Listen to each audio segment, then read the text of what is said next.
Hello friend, welcome to my YouTube channel. अभी हम हिंदी का कुछ क्वेश्चन डिस्कशन करूंगा। इससे पहले भी मैंने कई हिंदी का वीडियो अपलोड किए हैं। अगर आप और भी वीडियो मेरा देखना चाहते हैं तो आप मेरे चैनल में जाकर प्लेलिस्ट में जाके हिंदी वाले सेक्शन में जाके देख सकते हैं। हम क्वेश्चन पे चल रहे हैं। नीलकंठ कौन सा समास है? समास पूछ रहा है। तो समास समास के मुख्य कितने प्रकार के होते हैं? 6 प्रकार के होते हैं। अवयवी भाव समास, तत्पुरुष समास, कर्मधारय समास, द्विगु समास, द्वंद्व समास। तो यहाँ पे पूछ रहा है नीलकंठ कौन सा समास है। तो नीलकंठ सो बहुव्रीहि समास हो जाएगा। बहुव्रीहि समास किसको कहते हैं, इसका डेफिनेशन क्या होता है ये समझिए। जिस समस्त पद में कोई पद प्रधान नहीं होता है और दोनों पद मिलकर किसी तीसरे पद की ओर संकेत करता है, किसी तीसरे पद की ओर संकेत करता है दोनों पद मिलके, तो उसे बहुव्रीहि समास कहते हैं। जैसे यहाँ पे जो नीलकंठ दिया है, तो नीलकंठ का मीनिंग क्या होता है? नीला है कंठ, जिसका मीनिंग होता है कि शिव। तो ये तीसरे पद की ओर संकेत कर रहा है, इसलिए बहुव्रीहि हो जाएगा नीलकंठ। अगला सवाल है 29, पाप पुण्य कौन सा समास है? तो पाप पुण्य कौन सा समास पूछ रहा है। तो पाप पुण्य द्वंद्व समास है। द्वंद्व समास है।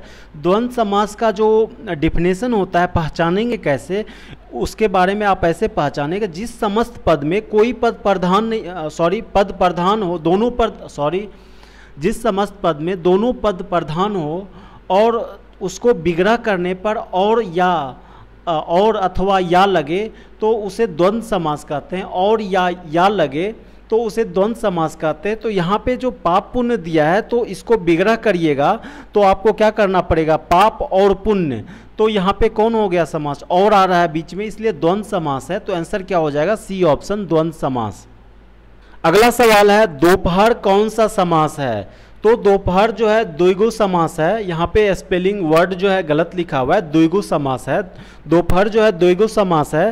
द्विगु समास कैसे पहचानेंगे? जिस समस्त पद का पूर्व पद संख्यावाचक विशेषण हो उसे द्विगु समास कहते हैं।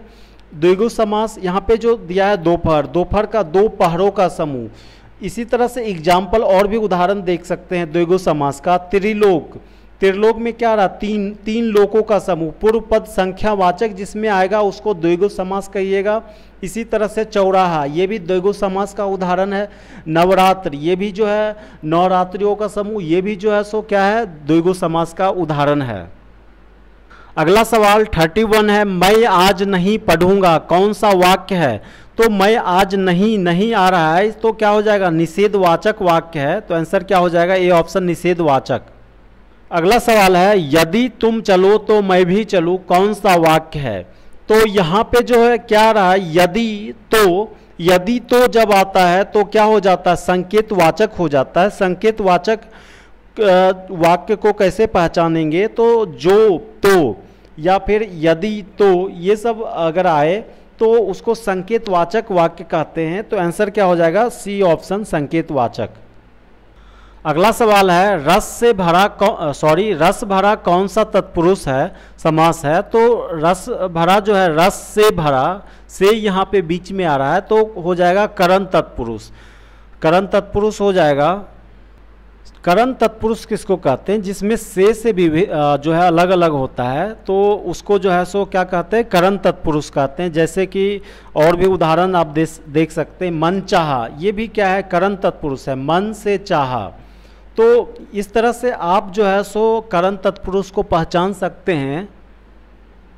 अगला सवाल है 36, स्वर्ग प्राप्त कौन सा तत्पुरुष है? तो स्वर्ग प्राप्त, तो यहाँ पे सो अलग अलग कीजिएगा। तो को आ रहा है, स्वर्ग को प्राप्त। तो जिसमें को आता है उसको कर्म तत्पुरुष कहते हैं। को आता है उसको कर्म तत्पुरुष कहते हैं। तो यहाँ पे क्या हो जाएगा? आंसर हो जाएगा ए ऑप्शन, कर्म तत्पुरुष। इसी तरह से कर्म तत्पुरुष का और भी उदाहरण देखिए। गगनचुंबी, गगन को चूमने वाला, को आ रहा है बीच में, तो कर्म तत्पुरुष हो जाएगा। तो यहाँ पे आप समझ गए होइएगा कि कर्म तत्पुरुष किसको कहते हैं। और यहाँ पे देखिए संप्रदान तत्पुरुष किसको कहते हैं। संप्रदान तत्पुरुष में क्या होता है कि इसमें के लिए बीच में आएगा। उसको अगर आप अलग अलग कीजिएगा तो के लिए आएगा। जैसे उदाहरण देखिए, प्रयोगशाला में प्रयोग के लिए शाला, तो ये क्या हो गया? संप्रदान तत्पुरुष हो गया। तो आप इस तरह से संप्रदान भी पहचान सकते हैं कि बीच में के लिए आएगा, मन चाहा, एग्जाम्पल उदाहरण देखिए, मन के लिए सॉरी मन चाहा नहीं होगा, मन चाहा तो क्या हो गया, करण हो गया, क्योंकि मन चाहा में मन से चाहा से आ रहा है, करण तत्पुरुष हो गया। संप्रदान में जो है सो के लिए आता है, जैसे गौशाला, गौ के लिए शाला, इसी तरह से आप पहचान सकते हैं। अगला क्वेश्चन है यथासंभव कौन सा समास है। तो शुरू में क्या आ रहा है, प्रथम पद यथा आ रहा है, तो यथा जब आता है तो उसको अवयवी भाव समास कहते हैं, अवयवी भाव समास कहते हैं। तो उत्तर हो जाएगा सी ऑप्शन, अवयवी भाव समास। अवयवी भाव समास होता है जिसमें पहला पद जो है अनु, आ, प्रति, यथा, यावत ये सब आए। जैसे उदाहरण लीजिए, प्रतिदिन, यथासंभव, अनुरूप, भरपेट, ये सब जो है सो अवयवी भाव समास का उदाहरण है। अगला सवाल है दुअन्नी कौन सा समास है। तो बहुत ही सिंपल क्वेश्चन है। दुअन्नी प्रथम पद जो है संख्यावाचक आ रहा है, पूर्व पद जो है संख्यावाचक आ रहा है, तो क्या हो जाएगा, द्विगु समास हो जाएगा। डी इसका आंसर हो जाएगा, द्विगु समास। अगला सवाल है कि निम्नलिखित में से अशुद्ध शब्द है। तो सी ऑप्शन देखिए, मंत्रिमंडल जो है अशुद्ध लिखा हुआ है, मंत्रिमंडल जो है सो शुद्ध कैसे लिखाएगा, तो इस तरह से सही से लिखाएगा। यहाँ पे जो लिखा हुआ है वो गलत लिखा हुआ है, मंत्रिमंडल जो है इस तरह से लिखाएगा। तो और सब जो भी शब्द दिया है वो सही लिखा हुआ है, और सी ऑप्शन जो है मंत्रिमंडल ये गलत लिखा हुआ है। अगला सवाल देखिए, निम्नलिखित में से अशुद्ध शब्द चुनना है। तो देखिए कौन सा अशुद्ध है, बीना, वाष्प और सिंदूर, ये तीनों सही लिखा हुआ है। और ये जो है साप्ताहिक लिखा है, साप्ताहिक क्या होता है, साप्ताहिक होता है, तो ये सही तरीका से लिखा हुआ है। ये जो है सो सही तरीका से लिखा हुआ, आप ऐसे लिखिएगा।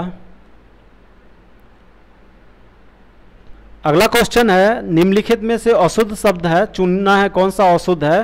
तो यहाँ पे देखिए ईर्ष्या, ये भी सही है, अनुकूल भी सही है, आशीर्वाद होता है, ये भी सही है। ये नक्षत्र जो है छ नहीं होता है, क्ष होता है, त्र ये होगा, ये तो सही है। तो डी ऑप्शन जो है अशुद्ध लिखा हुआ है, तो आंसर हो जाएगा डी, नक्षत्र। अगला सवाल है निम्नलिखित में से कौन आग का पर्यायवाची शब्द नहीं है। तो आग का पर्यायवाची कौन कौन होता है। तो आग का पूछ रहा है, अग्नि होता है, दहल होता है, ज्वाला होता है। यहाँ पे जो है डी ऑप्शन जो दिया है विपथगा, ये जो है सो आग का पर्यायवाची नहीं होता है, तो उत्तर क्या हो जाएगा, विपथगा, डी इसका आंसर हो जाएगा। अगला सवाल है निम्नलिखित में से इच्छा का पर्यायवाची शब्द नहीं है। तो इच्छा का पर्यायवाची कौन कौन होता है, अभिलाषा, चाह, कामना, मर्जी। तो इच्छा का पर्यायवाची कौन नहीं होगा, तो सी ऑप्शन देखिए, यातना जो है सो इच्छा का पर्यायवाची नहीं होता है, तो उत्तर हो जाएगा सी ऑप्शन, यातना। अगला सवाल है निम्नलिखित में से पानी का पर्यायवाची शब्द कौन नहीं है। तो अम्बु होता है, मेघ, पुष्प भी होता है, नीर भी होता है, लेकिन सर नहीं होता है, तो उत्तर क्या हो जाएगा, बी ऑप्शन, सर इसका आंसर हो जाएगा।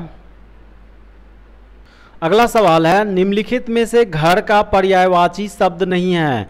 तो घर का पर्यायवाची शब्द होता है सदन, शाला, निकेतन, आवास, गृह, निवास, वासस्थान, बहुत सारा होता है। लेकिन यहाँ पे देखिए ए ऑप्शन क्या दिया है, पावक दिया है। पावक तो पर्यायवाची नहीं होता है घर का, तो उत्तर क्या हो जाएगा, ए ऑप्शन, पावक। अगला सवाल है 48, विशेषण कितने प्रकार के होते हैं। तो विशेषण 4 प्रकार के होते हैं, आंसर क्या हो जाएगा, बी ऑप्शन इसका करेक्ट हो जाएगा। कौन कौन विशेषण होते हैं, तो सार्वनामिक विशेषण, गुणवाचक विशेषण, संख्यावाचक विशेषण, परिणाम बोधक विशेषण होता है। तो विशेषण के 4 भेद होते हैं, याद रखिएगा। अगला सवाल है सर्वनाम कितने प्रकार के होते हैं।